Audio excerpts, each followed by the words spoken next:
Shalom, selamat sore. Kita berjumpa lagi di podcast Pemuda Kelompok 10 GKST Immanuel Palu. Dan hari ini, sore ini kita kehadiran teman di Ketua PPJ Anugerah Masomba Palu. Benar ya? Nah, saya perkenalkan dulu, namanya Novriana Simbangu. Atau biasa akrab dipanggil Yana, begitu ya? Betul, Kak. Oke. Apa kabarnya hari ini? Yana? Sehat, Kak. Sehat, luar biasa. Amin. Baik, saya langsung saja nih, Yana, saya ingin mengetahui, karena setahu kami Anugerah Masomba ini dulu pemekaran dari GKST Immanuel Palu, dan tentu ini bukan jauh-jauh juga sih dari kita di GKST, masih saudara begitu kan. Nah, kami mengundang Yana, kami ingin tahu banyak seperti apa sih kegiatan-kegiatan di teman-teman di Pemuda Anugerah Masomba, begitu. Dan saya ingin di pertanyaan pertama saya, teman-teman di Anugerah Masomba sekarang ada sekitar berapa orang ya? Maksudnya kalau kita kan di Immanuel itu ada berapa, setiap kelompok ada pemudanya, begitu. Kalau di Anugerah sendiri? Kalau untuk anggota pemuda sebenarnya di Anugerah itu tidak terlalu banyak seperti di Immanuel ya. Karena kalau di Immanuel kan per kelompok, sementara kelompoknya ada 21. Betul. Nah, sedangkan di GKST Anugerah itu hanya ada 5 kelompok. Terus untuk anggota pemuda sendiri itu tidak sebanyak itu, tidak sebanyak Immanuel. Kalau sekarang data terakhir yang saya lihat itu ada 120-an kurang lebih. 120. Sedangkan itu saja, Kak, tidak semuanya aktif. Jadi mungkin kalau ibadah atau kegiatan-kegiatan ya 60-70-an paling banyak. Paling banyak. Ya.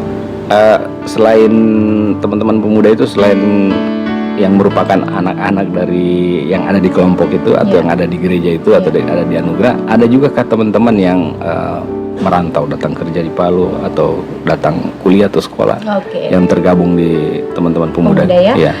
Kalau untuk itu memang pasti ada, Kak. Karena kalau saya perhatikan juga di setiap gereja-gereja GKST pasti akan banyak anak-anak kuliah yang kalau kita bilang itu simpatisan.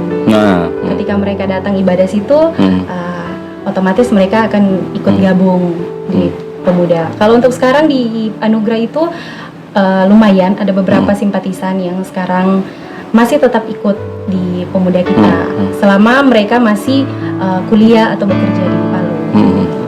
Jadi mereka juga aktif ya, maksudnya ikut bergabung lah begitu. Walaupun mereka istilahnya datang hanya ya tidak selamanya lah begitu, karena ada yang sekolah, ada yang kuliah, dan ada yang bekerja. Nah, di Anugerah sendiri saat ini di tahun 2022 tentu ada program yang sementara disusun begitu kan?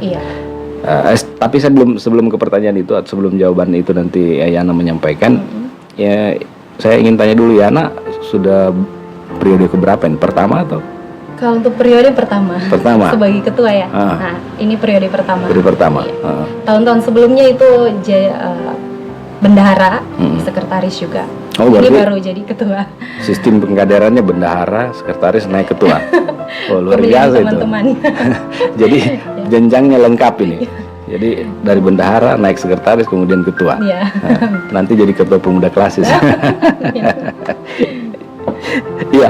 Kalau di 2022 ini Anugerah punya program apa itu yang dalam waktu dekat ini akan segera dilaksanakan gitu?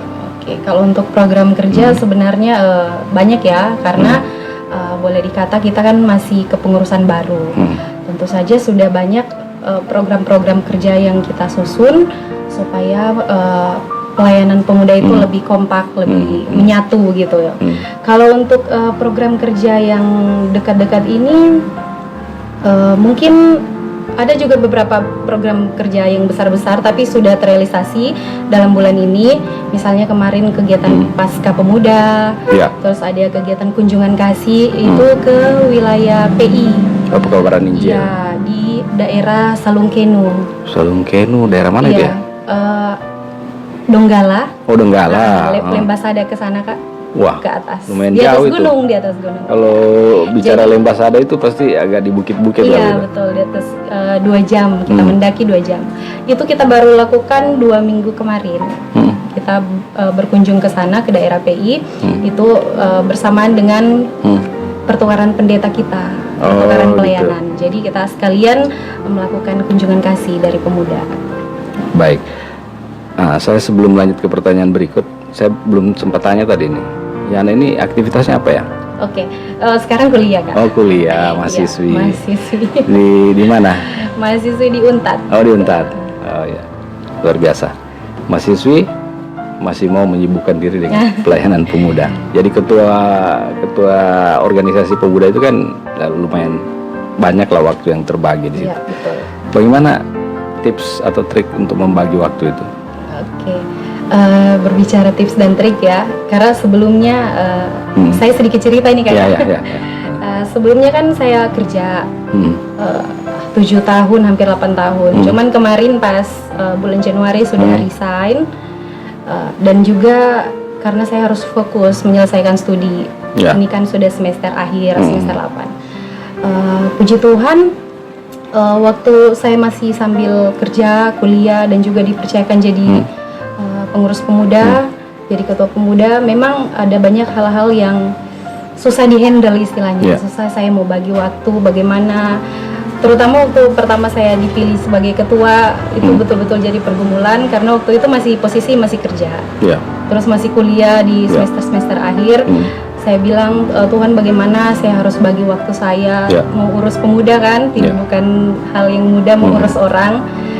Tapi puji Tuhan, setelah saya resign juga Tuhan kasih jalan. Ternyata saya lebih punya banyak waktu untuk pemuda-pemuda di Anugerah, untuk mengurus organisasi ini. Dan juga kuliah juga puji Tuhan bisa dihandle sampai hari ini, karena kebetulan pas terpilih jadi ketua pemuda ini sudah masuk di semester akhir. Jadi sudah lebih banyak waktu yang longgar dibanding kalau jadi mahasiswa baru kan masih pasti padat. Ya, banyak betul. tugas, begadang. Iya, betul. Belum kejar-kejar dosen. Betul sekali. Oh, baiklah. Saya ke pertanyaan selanjutnya nih. Nah, kita kayak ini kuis-kuisan ini, tanya-tanya jawab lah. Nah, kita ini kan sekarang di 2022 kita hidup di era yang namanya digitalisasi. Iya, Nah, betul. ini adalah era teman-teman pemuda sebenarnya, begitu. Nah, Yana melihat era digitalisasi ini untuk pelayanan pemuda, apa yang harusnya dibuat oleh pemuda gereja, khususnya teman-teman di GKST dan di Anugerah Masomba. Oke.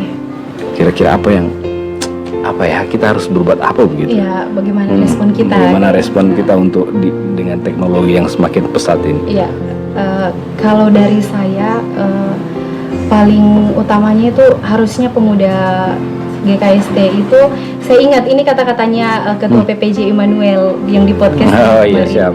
Harusnya pemuda itu bersyukur, pemuda GKST itu bersyukur karena kita ada di era milenial, era digital yang semakin memudahkan kita melakukan pelayanan. Karena kalau kita mau mengingat pelayanan-pelayanan yang kemarin, mungkin digitalisasi belum semaju ini. Bagaimana orang-orang mau menjangkau, terutama dalam kehidupan kepemudaan, bagaimana kita mau menjangkau teman-teman kita, misalnya dalam pelayanan, sementara teknologi itu belum semaju sekarang. Sekarang itu luar biasa perkembangan digitalisasi. Nah, kita sebagai pemuda gereja, harusnya kita mengambil kesempatan ini dengan baik, supaya ketika kita mengambil kesempatan dengan baik dan kita manfaatkan dalam pelayanan kita, saya rasa itu hal yang sangat bagus untuk menunjang pelayanan kita ke depan. Karena kalau kita lihat gereja-gereja sekarang itu sudah sangat maju. Dalam teknologi juga mereka sudah sangat maju. Gitu. Jadi ini harus penting. Terlibat ya? Ya, kita harus terlibat. Jangan sampai kita jadi orang yang istilahnya gaptek gitu. Jangan kita ketinggalan. Kita harus lebih mau memacu diri untuk belajar dalam dunia digital saat ini. Gitu. karena itu juga sangat membantu dalam pelayanan kita. Ya, dan itu sebenarnya sudah dilakukan oleh teman-teman pemuda Ya. di saat pandemi kemarin kan. Ya, betul. Nah, kalau di Immanuel itu saya lihat yang berperan di situ untuk misalnya ibadah daring dan segala macam itu ada beberapa pemuda yang memang dia lagi lekat dengan teknologi sekarang, Ya. dilibatkan begitu. Mungkin juga dianugerah begitu ya. Iya, betul kan. Tentu tadi seperti Yana bilang, pemuda itu harus melek lah begitu istilahnya dengan teknologi yang ada, digitalisasi, karena semua serba cepat. Iya, betul. Nah, kita dalam memberikan informasi pelayanan ibadah itu mungkin lebih cepat. Misalnya kalau sekarang cuma lewat WA ibadah di rumah ini, Iya, betul. kita nanti mau ibadah gabungan, mau ada perkunjungan atau apa begitu, ada mau latihan menyanyi, semua kan lewat WhatsApp itu lebih cepat. Iya, cepat. Baru kalau dulu mungkin SMS agak ya terbatas kata-katanya, mungkin bisa juga kirim firman Tuhan begitu kan. Kita di zaman saya mau cerita dulu ke belakang, itu ada seksi kerohaniannya kita itu, dia bikin undangan di kertas itu, diantar pakai motor, kasihan jalan-jalan. Tapi orang masih bersemangat. Masa di zaman dulu kita cuman pakai manual begitu, ada yang antar ke rumah-rumah orang mau datang ibadah. Sekarang misalnya dengan teknologi serba cepat, seperti Ana bilang tadi, sudah pakai informasi lebih cepat, bisa lewat WA dan segala macam. Masa kita tidak mau merespon itu kan? Nah, di era kepemimpinan Yana saat ini, apa tantangannya begitu? Yang sekiranya ini harus juga direspon oleh teman-teman pemuda gereja nantinya ke depan, karena seperti saya bilang tadi, digitalisasi itu sekarang itu lebih cepat, dia seperti mengejar kita. Ya, betul. Ada tantangan tersendiri kah untuk bagaimana teman-teman ini bisa mau lebih aktif begitu? Oke, kalau untuk tantangan ini boleh dikata tantangan pelayanan kan? Iya. Tantangan pelayanan sekarang kalau di pemuda itu sebenarnya masih banyak pemuda-pemuda yang istilahnya masih belum mau memberi diri begitu. Mereka masih membatasi diri, ini ruang saya, ini ruang kalian, belum mau terlalu menyatu dengan teman-teman yang lain. Jadi kita pengurus-pengurus sekarang yang baru itu sekarang itu lebih menggenjot bagaimana supaya semakin banyak teman-teman pemuda yang mau bergabung dulu di pemuda. Karena itu banyak permasalahan di pemuda-pemuda GKST, karena sebenarnya secara data mereka punya banyak anggota, akan tetapi di realnya yang misalnya yang hadir dalam kegiatan atau ibadah itu ternyata sangat kurang dari data yang ada. Nah, itu juga yang menjadi kendala sebenarnya atau permasalahan di Pemuda Anugerah, karena secara data kita itu ternyata banyak, tapi pada kenyataannya masih sangat terbatas teman-teman yang datang. Tapi sebenarnya saya belum terlalu berpikir bagaimana nih supaya teman-teman pemuda harus banyak, setiap minggunya harus banyak. Sebenarnya saya belum terlalu fokus ke situ, kayak sekarang ini saya masih fokus bagaimana SDM yang ada itu betul-betul berkualitas dalam pelayanan gitu. Betul. Sekalipun sedikit, tapi mereka benar-benar mau memberi diri dalam pelayanan. Nah, begitu juga dalam hal digitalisasi ini, saya selalu menghimbau pada teman-teman pemuda di Anugerah, jangan sampai ketika kita ada hal-hal baru yang mau diajar kepada kita, kita membatasi diri, tidak mau mengikuti. Tapi selalu saya himbau, nah inilah gunanya digitalisasi. Dengan mudah kita sampaikan ke teman-teman, misalnya ada kegiatan ini, ada pelatihan, ada ini, jadi mudah kita jangkau. Jadi itu digenjot setiap ada kegiatan, pasti saya broadcast. Nah itu juga salah satu kemudahan dalam menyampaikan informasi kepada teman-teman pemuda. Setiap ada kegiatan langsung broadcast. Kita ada kegiatan ini di gereja, ada pelayanan ini, ada pelatihan ini misalnya. Dan untuk digitalisasi ini kita ada satu program kerja yang kita canangkan kemarin, dan itu sudah terrealisasi, baru tahap 1. Kita mau memberikan pelatihan multimedia sama teman-teman pemuda. Menarik. Ya, karena melihat situasi sekarang yang sudah semakin canggih, misalnya contohnya untuk yang kita sudah lakukan kemarin itu ada pelatihan untuk infokus. Oh ya. Ya. Jadi ada tenaga infokus di gereja yang selama ini sudah biasa di infokus, bagian infokus di gereja. Jadi kami memanfaatkan itu supaya bisa mengajar dan membagikan ilmu-ilmu bagaimana untuk menggunakan infokus. Jadi tidak hanya kita beri pelatihan sama teman-teman pemuda, tapi itu juga sudah kita jalankan sekarang. Jadi setiap kegiatan ibadah pemuda kita sudah harus menggunakan infokus. Jadi kalau dulu kan kita pakai tata ibadah masih print kertas kan, print kertas. Masih sekarang sudah pakai layar. Ya, sekarang sudah ini zaman digitalisasi. Tidak boleh kita ketinggalan gitu istilahnya. Minimal kita bisa operasikan ini komputer, laptopnya kita biar lebih menunjang lah istilahnya dalam ibadah pemuda gitu. Dan memang seharusnya pemuda harus lebih berperan karena digitalisasi itu eranya mereka, eranya teman-teman ini kan. Jadi hari-hari dengan gadget, hari-hari dengan internet. Harusnya lebih greget lah istilahnya begitu. Iya, betul. Dan baik sekali saya kira apa yang sudah dilakukan teman-teman PPJ Anugerah Masomba. Mudah-mudahan ke depan akan lebih variatif, lebih kreatif, lebih semangat lagi gitu. Nah, sebenarnya ini saya mau tanyakan ke Yana, ini juga saya kira persoalan umum kita di GKST, khususnya kita yang ada di wilayah perkotaan. Nah, kita yang ada di wilayah perkotaan itu kan selalu jadi barometer teman-teman yang ada di daerah. Oh mereka dari kota. Oh ini begini. Nah, ini salah satu tantangan untuk mempersiapkan teman-teman pemuda kan, ketika misalnya teman-teman ini berkunjungan ke daerah-daerah, selalu dianggap kan kalau pemuda yang jadi barometer, pasti mereka bisa ini.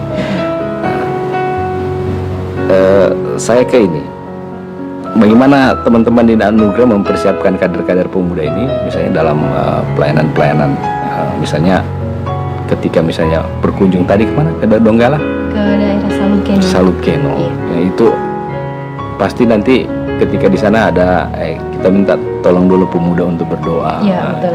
Ini kan tantangan dan saya juga mengalaminya dulu di waktu di zaman-zaman kita masih aktif pemuda itu. Tolong dulu berdoa, mau tidak mau ini, dari Palu ini, betul, dari kota ini harus mau ini. Adakah semacam pelatihan-pelatihan ya tidak terlalu ribet-ribet lah begitu, ringan-ringan ke teman-teman pemuda untuk mempersiapkan itu, misalnya tiba-tiba misalnya ketika ke sana kau ditunjuk berdoa, ataukah ada orang yang disiapkan memang, ataukah memang ini sudah dibiasakan memang? Ya, oke. Sangat ini kayak menarik istilahnya. Kalau sekarang di periode kepemimpinan saya yang baru mulai beberapa bulan, yang pertama saya mulai dari pengurus-pengurus saya. Jadi pengurus-pengurus saya itu setiap ada kegiatan, ada ibadah atau event, jadi saya mempercayakan mereka semua. Jadi istilahnya tidak hanya kepada kerohanian misalnya yang atur, atau hanya diakonia misalnya, tapi saya mulai secara tidak langsung saya mau mengajarkan supaya semua berperan, ambil bagian. Jadi waktu ada dipercayakan, misalnya ada yang urus kegiatan ini, misalnya ada yang urus ibadah, ada yang urus kegiatan outdoor, indoor gitu. Jadi saya mau semuanya itu bergerak, ambil bagian. Ya, semua terlibat. Baik,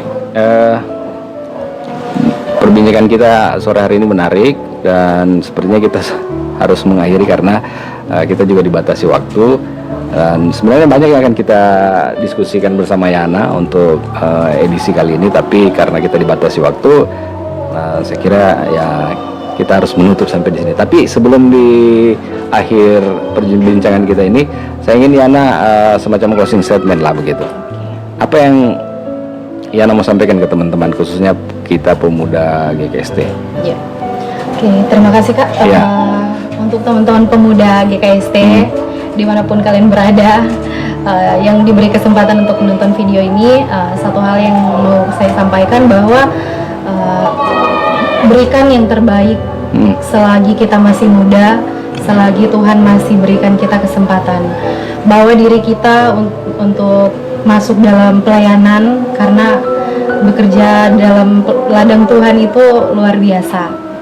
Hal yang harus kita lakukan di masa-masa kita selagi kita masih muda, selagi Tuhan masih beri kita kesempatan.